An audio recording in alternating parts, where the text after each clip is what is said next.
will try to explain. So these are there are around 6 to 7 theories in international business. These theories try to explain how we can select a company or how we can select a country to trade. The trade includes both export and import. So international business includes both export and import. And when we are starting a company, we have to decide whether we have to make, whether we can buy or buy from the local sources or whether we can buy from the another country. That is called as import. So these two decisions can be taken through various theories. We have a number of theories. Okay, all the theories may not be suitable in all the perspective for all the countries, but these are the suggestions based on that we can move forward. So for discussing these two theories, I request all the students take 5 minutes of time. I believe for all the students, either as a group or as an individual, you will be allotted with one country. So there is a part of the assignment which is already done, and you have to submit an activity by 15/4/2021. I believe it is already in LMS. For the C section, it is informed separately, and AB section that is an individual. Okay. So anyhow, for today's discussion, all have to think as an individual. You can take the same country what you chose for your assignment or an activity. Just to go through it, whatever you preferred earlier. So please go through the country and what is the advantage of the country. So here we have to consider the factors. For understanding these concepts, we have to go back to our economics. Economics, we discussed about factors of production. I believe you learned about isopod, these concepts, PPF, production possibility frontier. These concepts we already discussed in the first or second trimester, I believe. That is to choose which product is economical to produce.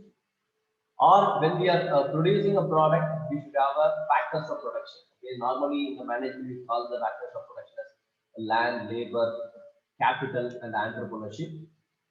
So out of the four, we will be taking labor and capital as an important factor. Because other factors maybe sometimes a constant or it may be not in our control. So mostly we will take the two factors.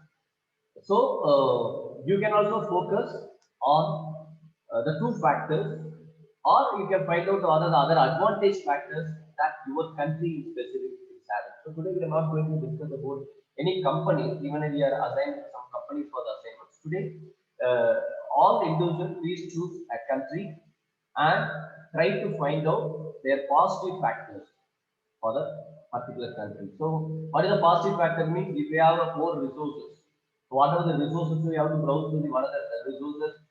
Either it's a natural resource or a human resource or a technical resource, what they are having, so that they can be chosen as the best company to produce or to trade. So if we are weakening some resources, so we will be forced to import. If we are stronger or abundant in some resources, we can be doing export. So we call it as a balance of trade. So our import, the quantity or volume of import or value of import per year should equals what is the volume or value of export we are doing. So mostly it will not happen for the developing countries, but all the countries try to at least match. So if the countries are doing more exports, means that country economy will be growing. It's like a selling and buying. So I request all the students to go through the country, go through the resources, what are the resources you are having, and you can also think about for the particular resources, what are the export opportunities you are having. You can go through the industry also. So please go through this, and I will come back to the individual. I can choose any individual from the list. I can call anyone. If it is not responding, then it is assumed that you are absent. Still, you are online. Okay. So please take 5 minutes. Then I will come back. Yes.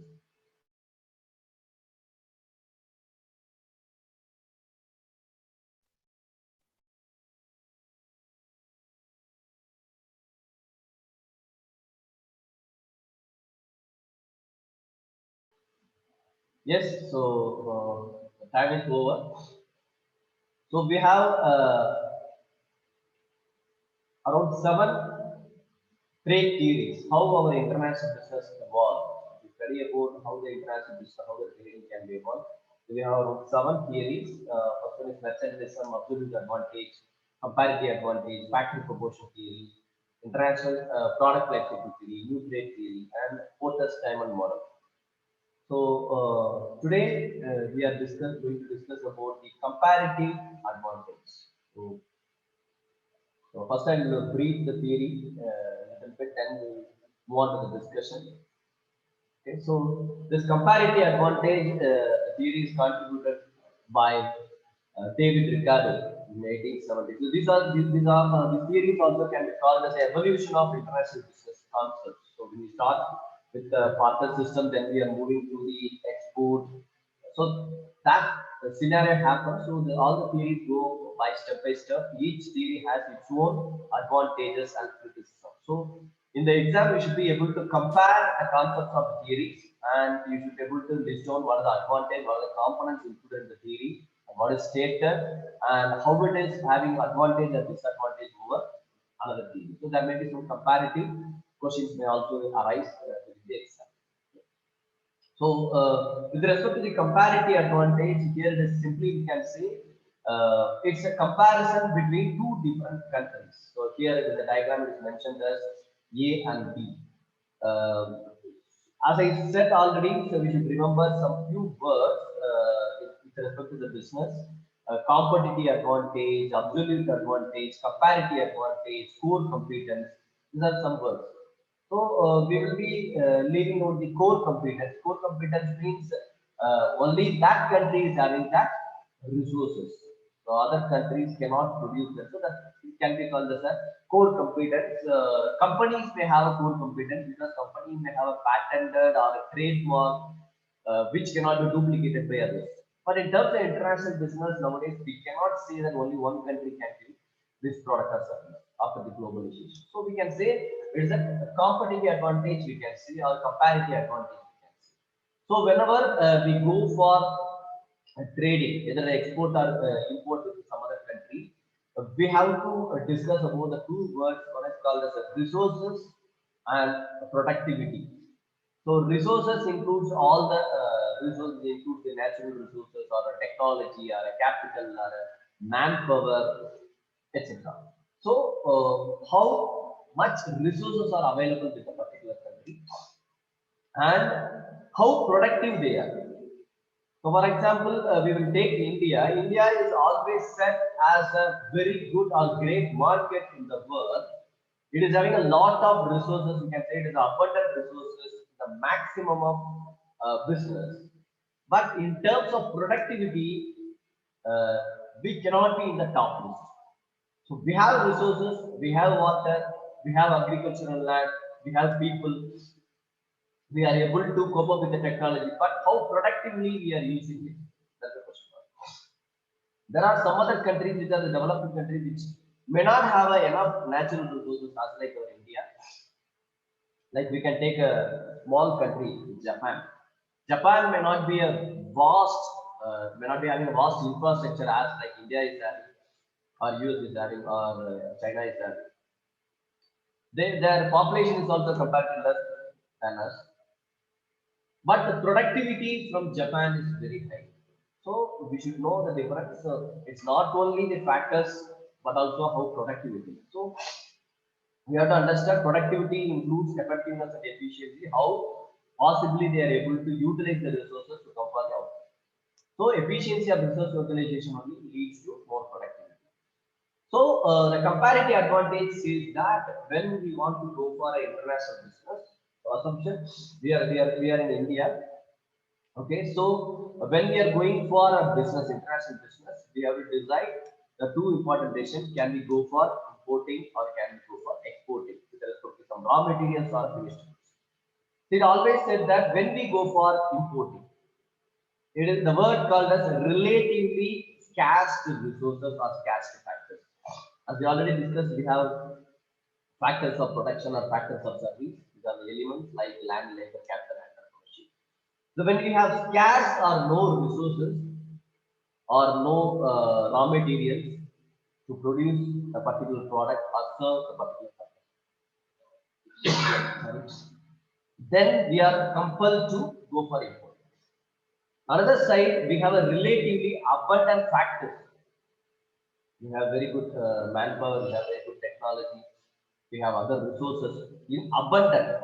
Abundant means extra than actually required means then what we can do, whatever we are having in excess can be exported to other countries. So the export depends upon the relatively abundant availability of the factors.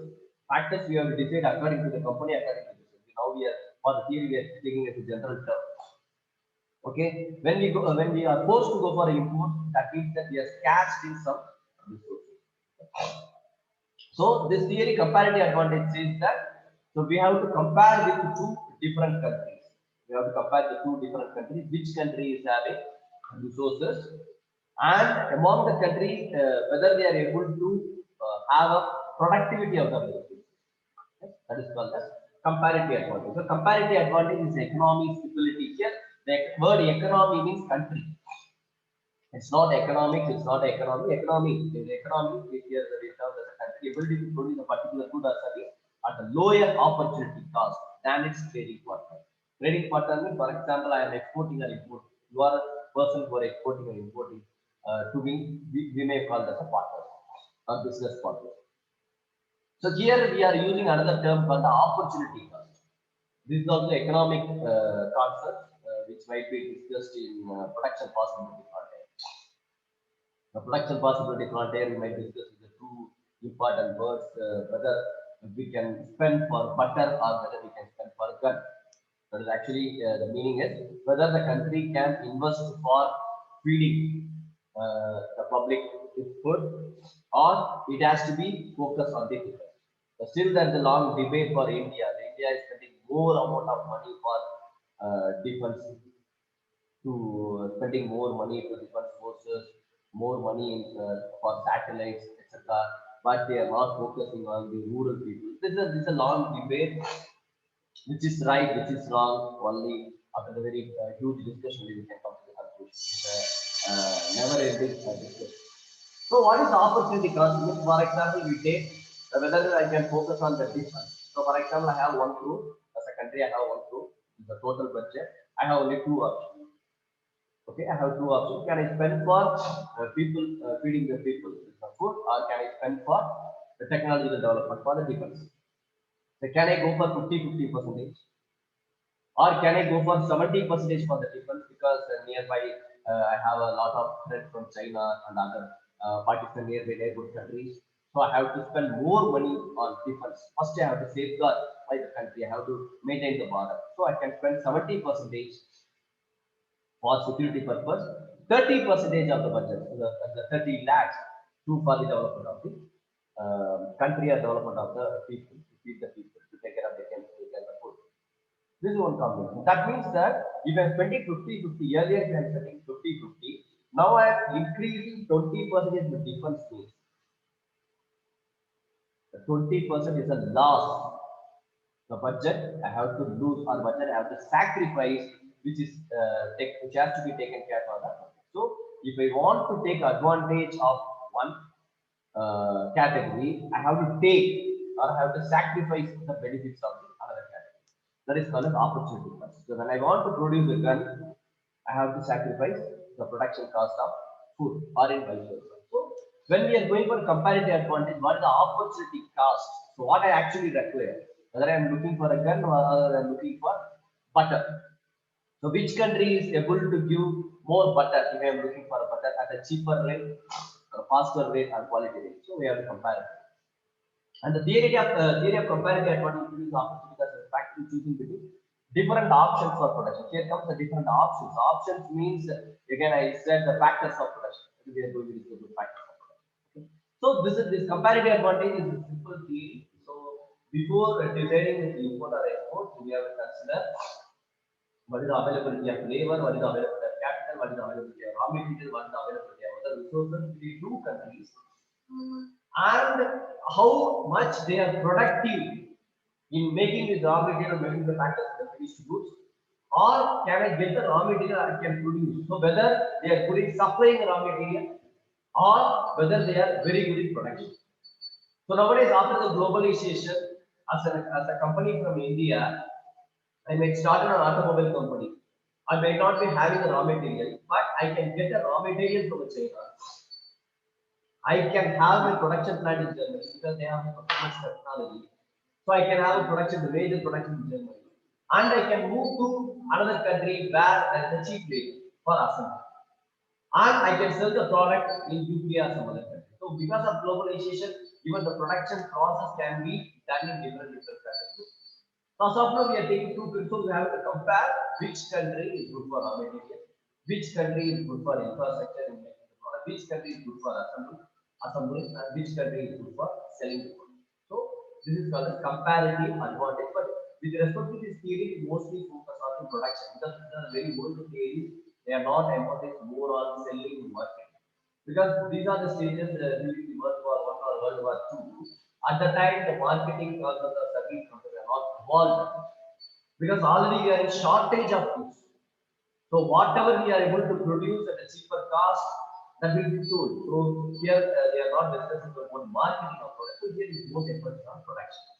So uh, some criticism this theory is that it does not investigate at what rate it exceeds its export possibility. So here we have a two discussion whether I can go for export or import. Yes, just this thing will say, can you go for export? Can you go for export? So from which country it will be. So it is explained as a very raw manner. We will not emphasize what is the exchange, so what is the loss if I am going for export instead of import or vice versa. It is not giving a clear explanation. And it won't consider the transportation cost. So in this theory, they are not explained about some other concepts called the transportation cost. For example, producing a product in India, for example, steel, if I take, so produce the product as steel, 100 rupees per unit, for example. So the cost of production in China may be 50 rupees. So this theory says that you can buy from China, you can import from China. That is the answer this theory says. But what is the time duration? What is the transportation cost? What is the subsidies or what is the tax levy when I am purchasing or when I am importing a product from China? That is not explained here. So transportation cost is a very major cost. So either I go for a sea base or air base, it is a major thing, and sometimes it will be very higher than the production cost. So this is exempted, and it ignores the competition. It ignores the competition. So if I say perfect competition, we have a number of companies, a number of countries are able to provide the same product, the same price. If it means how I have to decide, it's not informed. Because these theories are assumed that only we have scarcity, all the countries are suffering, maybe one or two countries are favored. And we don't discuss about the employment or full employment opportunities in the respective country, whether the importing country or exporting country. Easy come up discuss. And another thing, it mostly like a production possibility from there, it discuss only the two factors. So when you want to consider the theory, you have to take only two products, whether this product or that product. Or you have to take only the two countries. So whether I can buy oil from Arab country or I can buy rice from another country, for example, China. So can I import or export rice or can I import or export fuel? So this theory is limited to the criticism is again limited to two any it includes two products and we can analyze only two countries. So we cannot analyze the multiple countries. Whenever we are doing a business, we have to get a quotation for different countries. We have to compare the different factors. But this theory restricts your comparison only with two different countries, India with other country, or with the two products. So this is the limitation of the comparative advantage. Yes. And this theory is no consideration of the learning theory. So learning theory means, for example, India is lagging uh, in production, a particular production might be in electronic goods. So this theory assumes that you are not having the production capacity that you can go for China or Korea. But how possible we can go for a venture and we can learn from the partner? That's not explained. Nowadays we are looking for a lot of joint venture. lot of venture, lot of acquisition, the technical know-how. Even we are not selling our entire company. We can go for a venture or joint venture for some time or standing alliance for 5 years or 10 years. Within 5 to 10 years, I may know about production. So later I can continue on. For example, Hero learn how to produce efficient engines from Honda. So that means the learning concept is not discussed in the theory. So this mostly focus on the maximization of production and consumption, and it focus on only the two countries engaged, and it focus on only two groups, and it won't bother about some other factors, which is a very key factor in today's scenario, like transportation, employment scenario, economic condition. These things are not. So this is a simple theory called comparative. So next is the extension. So when this theory, there is a lot of, so every theory has its disadvantage. So the next persons or next theory which try to resolve the earlier thing or try to improve it. It is not exactly every theory adds some points. So later now we can have the possibility to adopt the many factors. So next theory is called as a factor proportion theory. It is suggested by Eli Wiesel and Bertil Ohlin. So it is called as Heckscher-Ohlin theory. This is a very important theory which may come as a big question also. Okay, so this is done by Swedish economist. So Bertil Ohlin actually got the Nobel Prize for suggesting this factor proportion theory. Okay. So this is otherwise called the Heckscher and Ohlin theory. Okay. So exporting goods that intensely use factor endowments. Here we have to use the word called endowment, factor endowment. The same thing, the concept related to relative advantage, absolute advantage, comparative advantage. This is also done. And this theory asserts the difference in comparative advantage comes from difference in factors. So here, next few minutes we have to go in depth into some economic concepts that we already studied. To understand these concepts, we have to know about the factor productivity. The factors of production includes the two important factors, labor and capital. So it is mentioned as labor as L and K. So general factors of production are land, labor, capital, and entrepreneurship. So land is a constant factor. So most of the things we won't consider land as a factor. And entrepreneurship is also is not a constant factor, so we will not be considering all this. So the prime factor, most of the economic studies, we take only land and capital. So capital includes all the investment, either it's the money or infrastructure or machines, it includes everything. So one is labor and another one is infrastructure. That is called as capital K.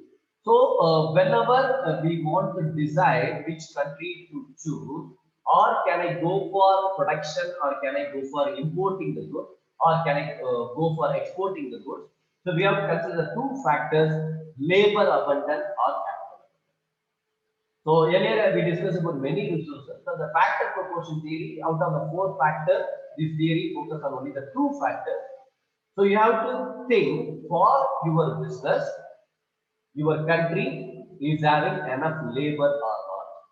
Labor includes number of labor, type of labor. So some business may have requirement for skilled labor, some do not have unskilled labor, some business need a technically sound person, or some business may need a management skills. So different skills. So the labor is a common one. According to your business, you have to decide what type of human resource is required, both volume wise and talent wise, experience wise, qualification wise, and what is the cost for the labor.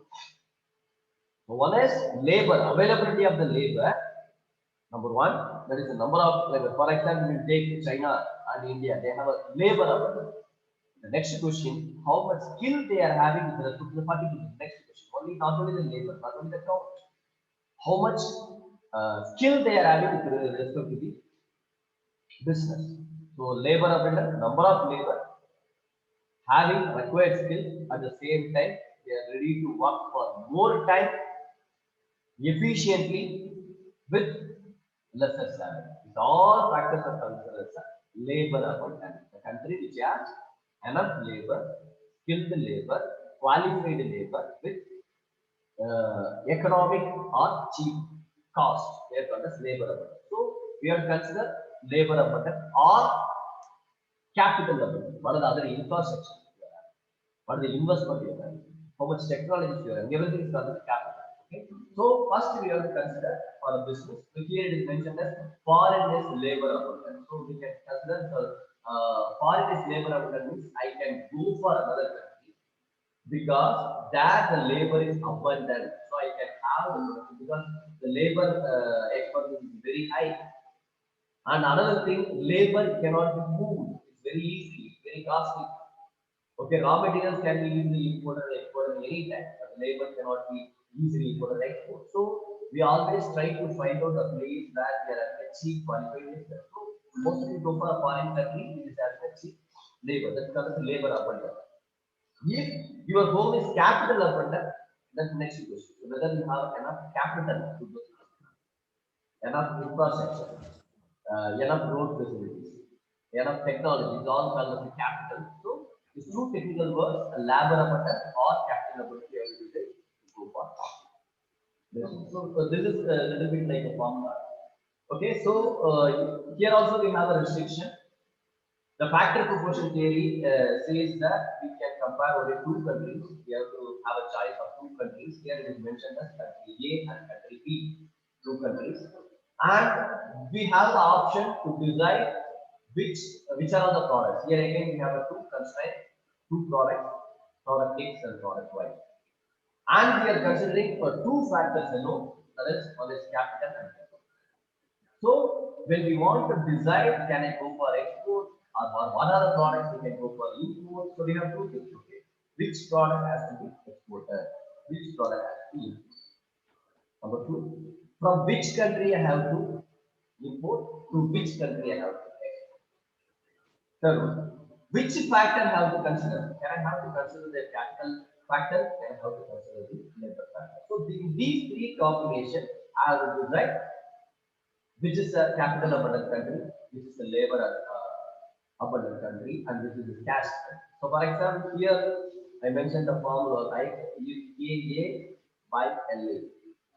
KA is A for the country A. Okay, so the capital divided by that means that what is the available of the source of money or a capital per labor. What is the infrastructure facility? What are the equipments available per labor? So per labor, how much capital is available? This is one ratio. And we are comparing this is for country A, and we are comparing the same thing, the ratio for in the country B for the particular labor, the number of available labor, and the per unit labor available for the country. We have to compare. So as per this explanation, we assume that the country A is having more capital abundance. So it has per unit, it has more capital. So the country A is considered as the capital abundant country. So this is called as capital labor ratio. Is mentioned. Okay. So your country is having more capital labor. Likewise. Next, so we can compare like this also. I want to calculate labor abundance. So here I have to reverse it. I have to just reverse it. I have to put number of labor available divided by number of capital available in country A. And I have to, if I choose another country, I have to put up how many labors are available divided by how many resources are capital available. That ratio. So according to this particular example, with respect to the labor abundancy, B is having more labor abundancy, and country A is having capital abundancy. So this is the thing I derived. So our next thing we are using another word called X is the capital intensive good. So here you can see good. So country is classified as A and B. Goods are classified as X and Y, and factors are classified as K and M. So here it comes, X is the capital intensive good. So for example, I can take a petrol, or I can take an automobile, I can take a food, or I can take an agricultural product, whatever it may be. Here, I have to consider a particular product. So this product, which is more important, capital or labor? So some goods, some products are labor intensive, some products are capital intensive. So for example, if we take agriculture, still we are dependent on labor. Construction, still we are dependent on labor. But the technology is trying to replace it. Technology is trying to replace it. But if it goes for IT, It's more capital intensive. How much computers you are having, how much infrastructure you are having, how much bandwidth you are having, how much other adaptable technologies you are having. This is more important. So each and every business you have to classify this business either is a capital or labor intensive. That we have to calculate. So as with the earlier formula for a particular business, you have to check for this producing this particular good. For example, if you want to produce a car, whether this car is capital oriented product. That means that the cost of capital is more or cost of labor is more. That we have talking. So with this example, it says that the good X is capital intensive and good Y is labor intensive. But earlier we calculated using the formula which country is capital abundant, which country is labor abundant. So from our understanding with respect to here we are not mentioned about any country, we are not mentioned about any business, here we are not mentioned about specific factors. That is the capital thing, other things that we are not mentioned, but it's a generalized thing. But later we are going to discuss. Okay, so A is capital abundant, B is labor abundant. This already we decided. And X needs more capital and Y needs more labor. So here is the conclusion for producing export, a country is capital intensive. So we have to select a country which is capital intensive. For producing Y goods, a country should be labor intensive. So finally, we have come to the conclusion. If the A is the capital of the country, then it can export capital intensive goods. So if the A is having capital, so that it will facilitate to produce a good X. So if you are in a country B means the country A, which is having more capital, can export the capital goods. It can be a machine, it can be infrastructure, it can be technology to the another country B for producing X because X is a capital. In reverse, here the B is a country which is a labor abundant country. Here the more availability of labor is there, and we can consider another good which is looking for more labor intensive goods. So the country B can export the labor intensive. That means here export which is giving actually labor to the country A to produce Y. So there's a lot of cross combination is there how we can export to be export. So it says that whenever you going for a production for the same business, sometimes some goods can be available from some countries, another goods can be available from countries, or you can have your own resource in your own country. So for choosing where to buy, how to buy, and what quantity to buy, what quality to buy, so we have a number of parameters. These all things we should have a combination factor proportion theory. So this theory, the constraint is explaining only two sides. So you have to first filter any two distinct countries. That is one challenge, and you can have only two options, two goods, right? And you have to consider only two factors, capital and labor. Then we can decide which country can export which good to which country and which country can import which good from which country.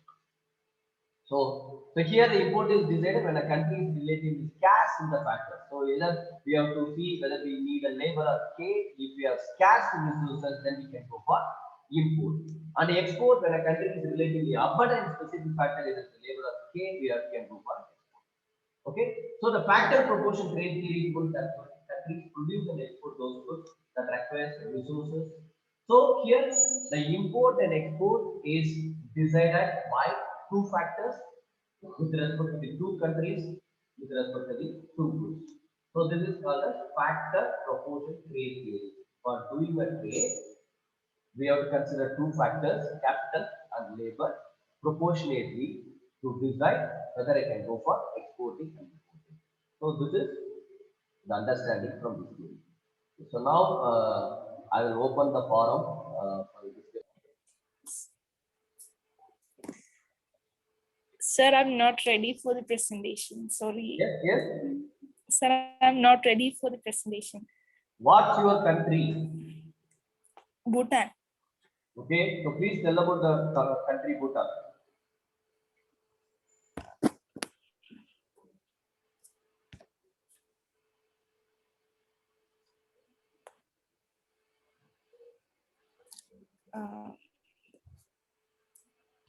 Please tell me the resources available in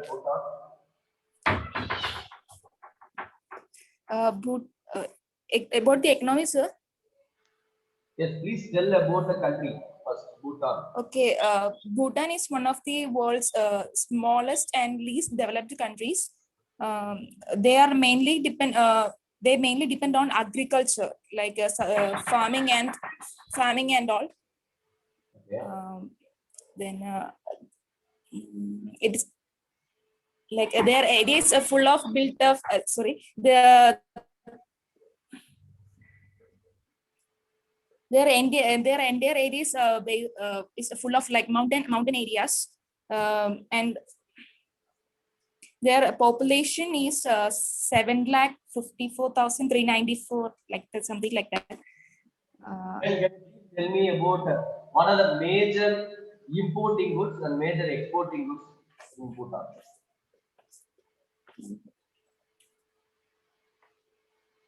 They mainly in wood products, cement, then beverages, etc. So, Why? What is the need for more need for food? sorry, sir. Why there is a more need for importing food related or agriculture like that? What they are actually lacking there? They are mainly depending on like agriculture, as I mentioned. So they are exporting mainly these types of beverages and food products. Okay, you are saying they are exporting. Okay, they are exporting. So, to which are all the countries they are actually exporting?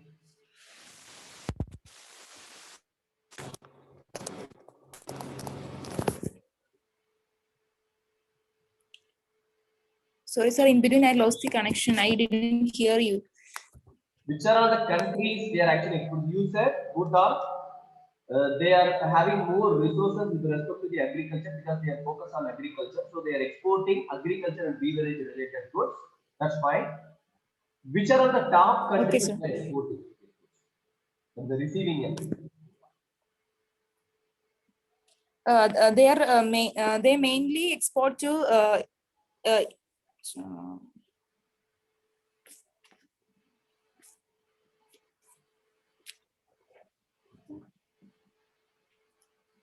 I think they are mainly exporting to India and Bangladesh, Hong Kong, like that, sir. Okay. So you are saying India, right? Mm, So okay. if you say agricultural foods, yeah, some other student might know that India is also agricultural country. We are still Yes, sir. 60 to 70% agriculture. We are focusing on agriculture. Why India has to import goods from Bhutan? And if so, what is the type of good they have to import? Agriculture is a common word. Okay. So what Bhutan is specialized, what product is cheaper in Bhutan, and why India has to import? That means that India should be lacking something. Right? Can you brief on it? I think since they are mainly depending on agriculture, we will get their products. We can buy their products in a cheap price because their main income is agriculture only, sir. So they will sell it in cheap price. That's what I think. And fresh products, beverages. That's what I think. Okay. I'll come back to you, Swami. So students, so this is the learning for you. So when we want to understand the international business, the main thing, even we can give only few assignments because with respect to the international business, everything is available in Google. But you should know what to search and try to, for example, you can choose the China, you can choose USA, you can choose UK, whatever the country, and you can choose any two underdeveloped countries also. So just to compare, why India is exporting, why India is importing some goods. So if it is importing, then what goods? Why it is importing? What is our lacking here? Whether so, even if we say agriculture, some agriculture products we are exporting. Even we can say rice we are importing, and even in some other case, rice we are exporting. With respect to the COVID, pharmaceutical we started exporting. At the same time, we are importing some raw materials from China. So even we say COVID, even we say COVID medicine, what we are exporting and what we are importing. So that we have to understand. So next time we move to another student.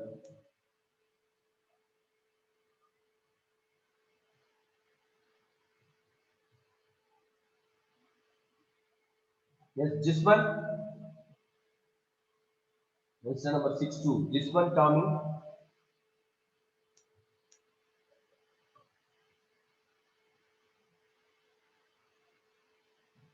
So if it is not responded, it's assumed that they are online. Swati. Yes, sir. Yes, Swati, the same question. It's just two. It's a very short question. So try to say about your chosen country. Sir, I chose What product they are Mauritius, lacking, sir. or actually what they are importing, or what they are Yeah. exporting. Why they are Sir, importing? I chose Mauritius. It's an island-based country in Africa, Okay. Southeast Africa. They are more into exporting a lot of sugarcane products, fisheries products, sir. And major exporting countries are European countries and USA, sir. Okay. Uh, that's all I could gather too much, sir. Okay. So can you connect the theory? So we have discussed about the labor. Yeah, so the comparative advantage, since they are islands, so their fishery product business is very in advantage, sir, because of that. Okay, so now I'm asking two words, labor capital. Can you define the labor availability or the challenges in Africa or the capital? If you say capital, mean what are the things has to consider in terms of vision? So they are more labor intensive, I guess, sir. Okay. Yes, Not very sure much, sir. the fishery is labor intensive. You are saying that Africa is having enough labor. So at Mauritius, because it's an island country, sir, basically, so they're surrounded by a lot of ocean, like sea areas, and that's why they have an upper advantage in exporting of, very fresh product when it comes to fisheries, sir. Okay, that's right. So what they have to import as an island related country, what they have to import and why? So they majorly import automobiles, sir. Automobile means what type of automobile? As it is island, what type of Cars, sir. automobile? That's what I read, sir. Cars they import a lot from Europe. The same where they export a lot of. No, no. What type of automobile they have to import? Because automobile is a common word. So parts, sir. Okay. So, Four-wheelers, this is a country basically. of focus for importing automobile. They don't have so much of capital investment to produce these in their own country, sir. So they tend to import it more from developed nations. You said Europe. So, what is the advantage of Europe in So producing? Europe is more capital intensive and they are very fast forward in automobile sector, sir. So when they import from there, I mean, for Europe also, it's a extensive business. Thank you, Swati. Thank you. Thank you, sir. Yes, Lijo Lonapan. Lijo. Yes, sir. Yes, Lijo. Please continue the same question. Sir, the country is Afghanistan, which I have chosen. Okay.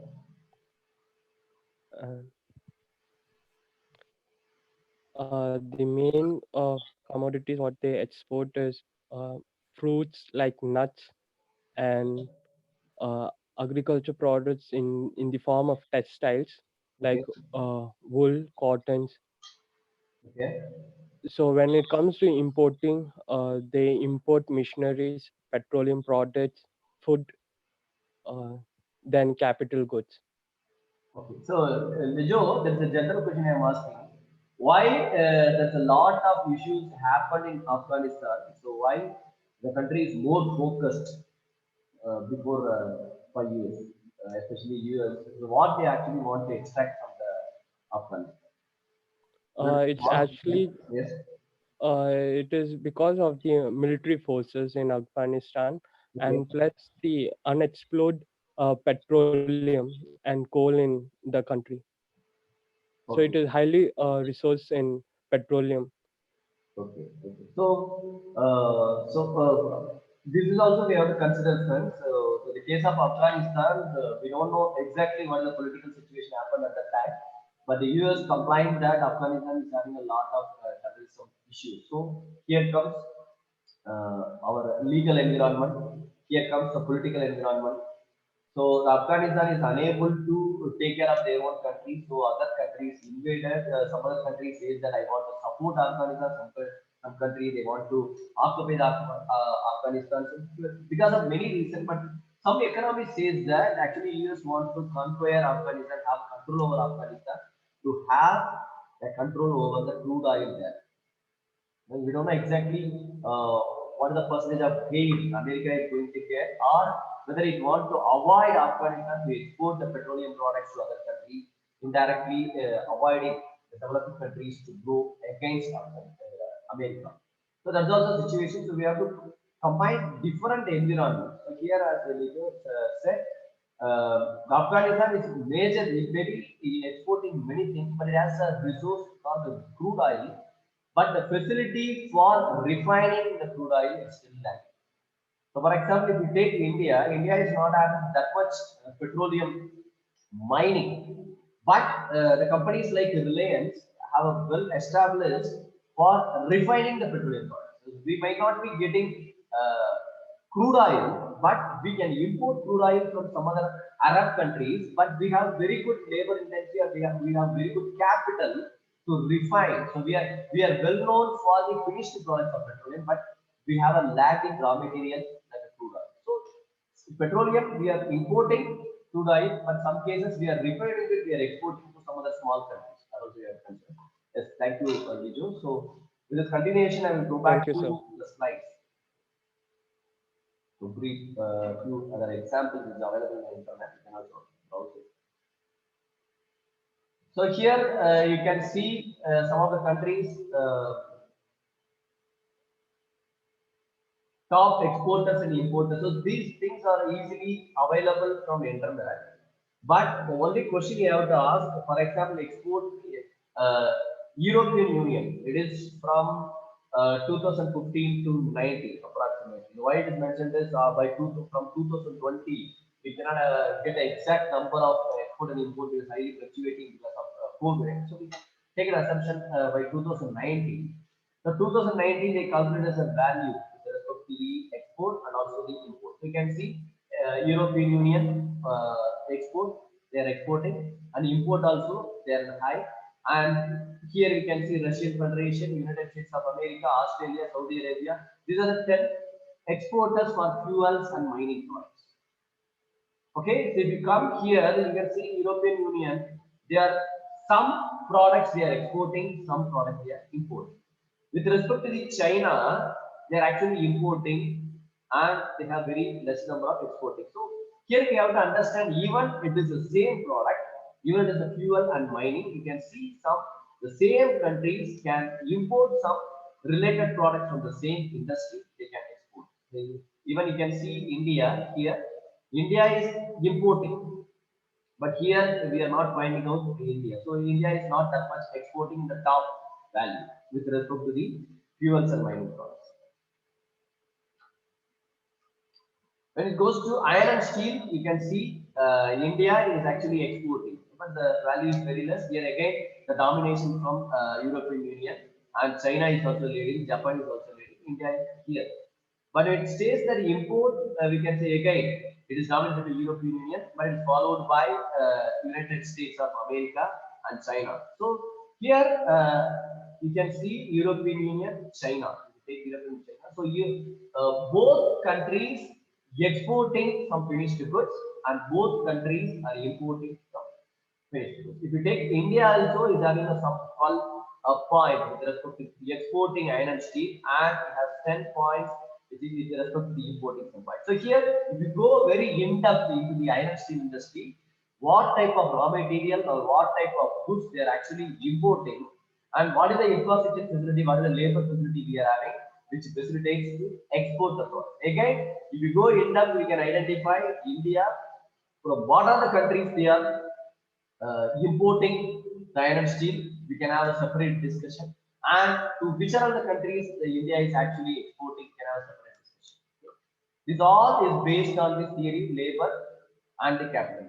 The same way for automotive products, we can see a growth, and the rise in imports in major items from China. So even this is also we can have a discussion later in terms of international business. Even all the countries want to avoid or want to ignore China, because China nowadays is known for encouraging the terrorism, border issue, and illegal trade. Okay, so it is a major, we can say, as a major threat or major enemy to US. But still, we can't ignore China in the global trade. A lot of discussions happen. Even we become a well-developing country than China, and even the USA stands as a developed country, but China is a country which we cannot avoid with respect to producing many things. There is a rise even during the COVID. And during the COVID, because why you have mentioned that China is a country which has a first case of COVID because of the lot of restriction happening from the export and import, lot of restrictions, but still China is rising import of major items from China. So that means that we can see the optical, surgical instruments, clothing, pharma, especially the chemical products. These things still we are unable to find out the alternate source. There's a lot of advantage with respect to labor and infrastructure. So the group which takes the China has very interesting story with respect to a lot of international business. And here India to China, we can have a discussion the top 10 items exported to China. So we are exporting many goods like fish and seafood, granite, building stones, iron ores, petroleum, etc. to China. At the same time, we are importing from China like project food, reception, pots, antibiotics, fertilizers, etc. So this shows that after the globalization, we cannot ignore any country which is having enough resources. We have to mutually work on. But it is our decision to decide from which country, at what volume, for which product we can import, or in reverse, to which country we can export. So for this, we have to make a complete analysis with respect to the theory. At least we have to consider the two things, labor and capital, at least to find out from which country we can import, from to which country we can export. Even if you take another contradictory statistic, US exports and imports. So here you can see to the China. So even we are saying that China, there is a lot of problem between US and China. You can see the export, US exports to China. You can see the number. Imports from China. It's a trade deficit is happening. So there is a war between US and it's a cold war, but they cannot avoid because US also export. It is unavoidable. It is unavoidable. So they have to export certain goods to China. And the same thing they have to import. During the COVID time, the China and India is only the only option for US to get the medicine. Even still now, they are unable to find out the alternate things for producing the pharmaceutical medicine. So, and again, if we take in reverse, still India is depending on 2 or 3 countries only for exporting our pharmaceutical products. So, as an Indian company, if you're going to start a pharmaceutical business, we should have many options.